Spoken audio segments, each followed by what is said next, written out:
একজন ব্যক্তি ১০ বছরের বেশি প্রধানমন্ত্রী পদে দায়িত্ব পালন করতে পারবেন না। সংবিধানে এমন বিধান যুক্ত করার বিষয়ে একমত হওয়ার সিদ্ধান্ত নিয়েছে বিএনপি। তবে সাংবিধানিক বিভিন্ন প্রতিষ্ঠানে নিয়োগ দেওয়ার ক্ষেত্রে জাতীয় সংবিধান কাউন্সিল এনসিসির মতো প্রতিষ্ঠান গঠনের সঙ্গে একমত নয় দলটি। এটিকে সংবিধানের সঙ্গে সাংঘর্ষিক বলে মনে করছেন বিএনপির শীর্ষ নেতারা।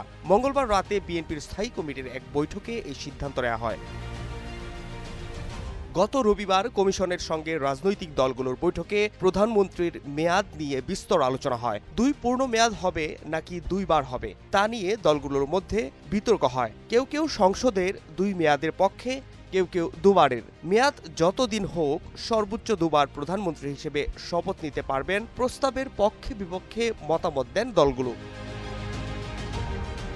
যুক্তিতর্কের এক পর্যায়ে ওই বৈঠকে সালাউদ্দিন আহমেদ বলেন, এভাবে ঐক্যমতে আসা হয়তো সম্ভব হবে না। এর বদলে একজন ব্যক্তি তার জীবদ্দশায় সর্বোচ্চ কত বছর প্রধানমন্ত্রী হিসেবে দায়িত্ব পালন করতে পারবেন তা ভেবে দেখার আহ্বান জানান তিনি।